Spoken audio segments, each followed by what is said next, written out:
Hey, English learners. Welcome to my channel. Easy English Learning. Hey everyone, welcome back to Easy English Learning.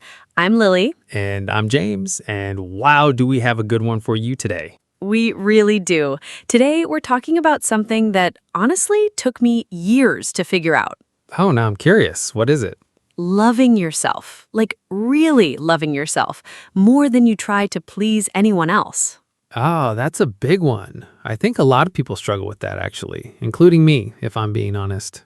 See, that's exactly why I wanted to talk about it, because everyone talks about loving other people, taking care of your family, being kind to your friends, but nobody really teaches us how to be kind to ourselves.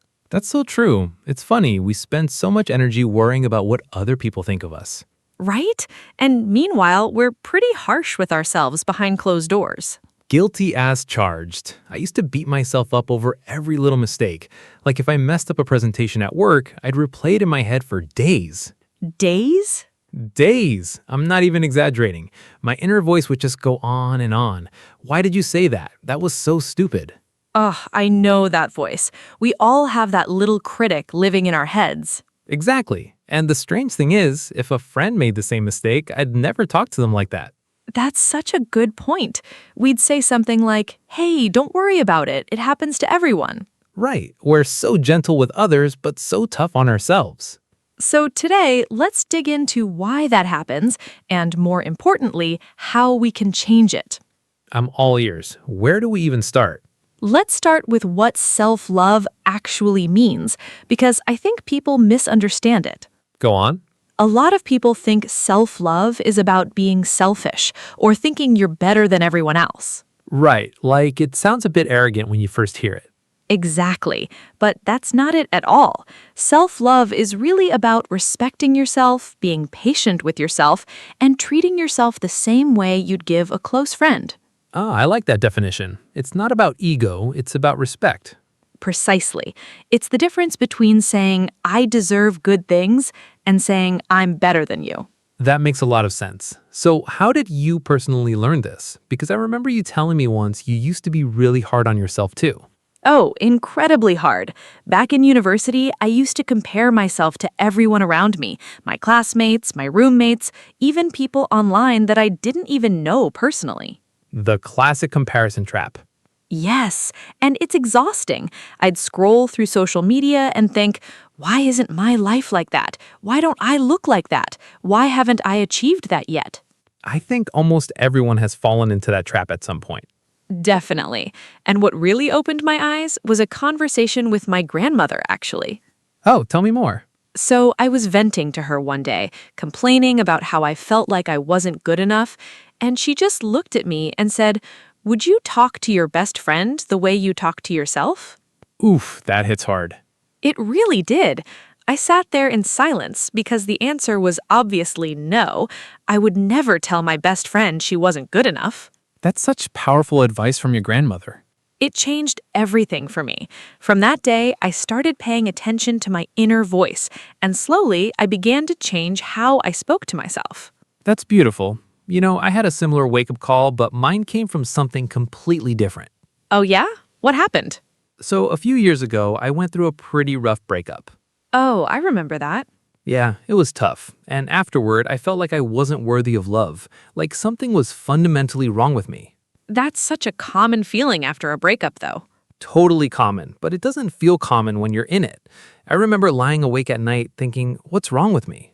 And what changed your perspective? Honestly, it was time and a good therapist. She helped me realize that I was putting all my self-worth into how someone else treated me. Ah, that's such an important lesson. Your value shouldn't depend on someone else's opinion of you. Exactly. She told me something I'll never forget. She said, James, you can't pour from an empty cup. Ah, I love that phrase. It means you can't take care of others if you don't take care of yourself first. Precisely. And that really stuck with me. I realized I was constantly giving to others, but never filling myself up. That's such a common pattern, especially for people who consider themselves caring or generous. Right. Ironically, the kindest people often forget to be kind to themselves. So true. Now, for our listeners who are following along, pour from an empty cup is a lovely expression to remember. It basically means you can't give what you don't have. Great vocabulary tip, Lily. Let's keep sharing these useful expressions as we go. Definitely. So, James, let's talk about some common habits that stop people from loving themselves. What do you think is the biggest one? Oh, easily comparing yourself to others. I think we touched on that already, but it's honestly the root of so much unhappiness. Absolutely. Comparison really is the thief of joy. That's such a great saying. Where's that from again?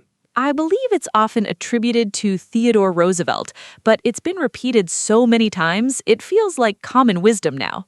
Well, whoever said it first, it's spot on. What else do you think stops people, James? I'd say negative self-talk, that inner critic we mentioned earlier. Oh, yes, the voice that says, you're not smart enough or you'll never succeed. Exactly. And the tricky part is most people don't even notice they're doing it. It becomes automatic. That's so true. It's like background noise that we've just accepted as normal. Right. So step one is simply becoming aware of it. Yes, awareness is everything. Once you notice the thought, you can challenge it. How do you challenge it though, like practically speaking? Great question. One thing that helped me was asking, would I say this to someone I love? Back to that golden rule your grandmother taught you. Exactly. It keeps coming back to that, doesn't it? It really does. Simple but powerful. Another thing that helps is replacing the harsh thought with something more balanced. Instead of saying, I'm a failure, you could say, I made a mistake, but I'm learning. That's such a healthier way to think. It's not about lying to yourself and pretending everything's perfect. Right. It's about being fair to yourself. Honest, but kind. I love that. Fair but kind. That should be a motto. It really should. Let's talk about another obstacle, though. What about perfectionism? Oh, that's a huge one. So many people think they need to be perfect before they can love themselves. Yes, like, I'll love myself once I lose weight, or I'll accept myself once I get that promotion. Exactly. We put conditions on our own worth. But the truth is, that finish line keeps moving. There's always another goal, another milestone. So true. You lose the weight, then you want to lose more. You get the promotion, then you want a bigger one. It never ends if your self-worth depends on external achievements. So what's the alternative? The alternative is learning to accept yourself right now, flaws and all, while still working toward your goals. So it's not about giving up on self-improvement. Not at all. It's about improving yourself from a place of love, not from a place of self-hatred. That distinction is so important. There's a difference between wanting to grow because you love yourself and wanting to change because you feel like you're not enough. Exactly. One comes from a healthy place and the other comes from shame. That's such a powerful way to put it. Let's move on to something practical now. What are some daily habits that can help build self-love? I'd say gratitude is a huge one. Taking a moment each day to appreciate something about yourself. Oh, I love that. Even something small, like, I handled that difficult situation well today. Exactly. Celebrating the small wins instead of only focusing on what went wrong. What else do you do personally, James?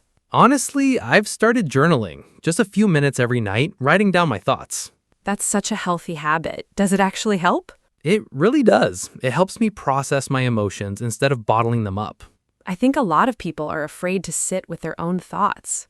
Definitely. We're so used to distractions, phones, social media, that we rarely give ourselves quiet time to reflect. That's a great point. Silence can actually be uncomfortable for a lot of people. It can be, but it's also where a lot of healing happens. I completely agree. Another habit I'd recommend is setting boundaries. Ooh, boundaries. That's such an important topic on its own. It really is. Self-love means learning to say no when something doesn't serve you. That's so hard for people pleasers, though. Oh, incredibly hard. I used to say yes to everything because I was afraid of disappointing people. And how did that work out for you? Terribly, honestly. I burned myself out constantly. I was exhausted all the time and secretly resentful. Resentful. That's an interesting word to use. It's true, though. When you constantly give without taking care of yourself, resentment builds up, even if you don't realize it. So learning to say no is actually an act of self-love. Exactly. It's protecting your energy and your time. I love that framing. It's not selfish, it's necessary. Precisely. Let's talk about something else now, physical self-care. How does that connect to self-love? Oh, it's huge. Taking care of your body sends a message to your mind that you matter. That's beautifully said. What kind of things do you mean specifically? Simple things, really. Getting enough sleep, eating nourishing food, moving your body regularly. It sounds simple, but so many of us neglect these basics. Completely. We sacrifice sleep for work, we skip meals because we're busy, we sit all day without moving. And then we wonder why we feel drained and unhappy. Exactly. Self-love starts with the basics before it even gets to the deeper emotional work. That's such an important reminder. You can't think your way to self-love if your body is running on empty. Well said. Now, let's talk about surrounding yourself with the right people. How does that play a role? Oh, this is huge. The people around us have a massive impact on how we see ourselves. Definitely. If you're constantly around people who criticize you or bring you down, it's hard to feel good about yourself. Exactly. On the other hand, being around supportive, encouraging people can completely transform your mindset. That's wonderful. It shows how important it is to be intentional about who we let into our lives. Absolutely. Sometimes loving yourself means walking away from relationships that don't serve you. That can be really difficult, though, especially with family or long-term friendships. It is difficult, but sometimes necessary for your own well-being. I completely agree. All right, let's talk about something a little different now, self-forgiveness. That's such a crucial part of self-love that people often forget. Right. We're usually pretty good at forgiving others, but forgiving ourselves is a whole different challenge. Absolutely. I still catch myself holding on to old mistakes sometimes, things I did years ago. That's so relatable. Why do we hold on to guilt so tightly? I think we believe that punishing ourselves somehow makes up for the mistake. That's a really interesting insight. Like guilt is some kind of payment. Exactly. But in reality, all it does is keep us stuck in the past. That's so true. Holding on to guilt doesn't undo what happened. It just prevents us from moving forward. Right. The goal isn't to forget what happened, it's to learn from it and let go of the shame attached to it. That's beautifully put. Forgiveness isn't about excusing the mistake. It's about freeing yourself from it. Exactly. And that freedom is such a huge part of loving yourself.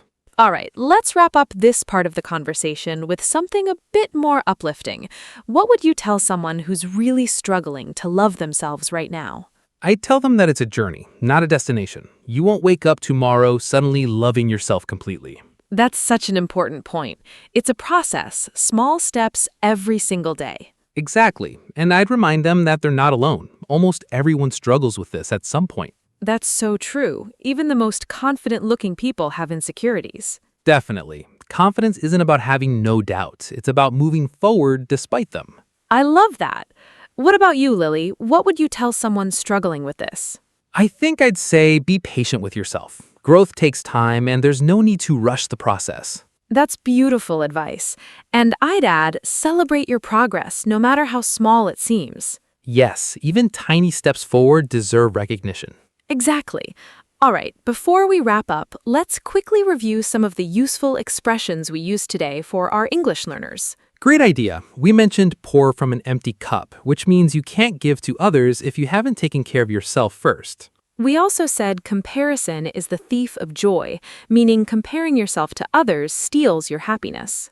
We talked about burning yourself out, which means becoming exhausted from doing too much. And beating yourself up, which means being overly critical of yourself after a mistake. Those are such useful everyday expressions. Try using them in your own sentences this week. Definitely. Practice makes progress, not perfection. I love that phrase too. Practice makes progress. Well, that brings us to the end of today's broadcast. What a meaningful conversation this was. It really was. I think we could all use a little more kindness towards ourselves. Absolutely. Remember, loving yourself isn't selfish, it's essential. Well said. Thank you all so much for joining us today on Easy English Learning. If you enjoyed this conversation, please hit that subscribe button. It truly helps our channel grow. And don't forget to give this video a thumbs up if you learned something new today. We'd also love to hear from you in the comments. What does self-love mean to you? Yes, share your thoughts. We read every single comment. We'll be back very soon with another exciting broadcast, so stay tuned. Until then, be kind to yourselves and keep practicing your English every single day. Thanks so much for listening, everyone. Take care, and we'll see you next time. Bye for now. Bye, everyone.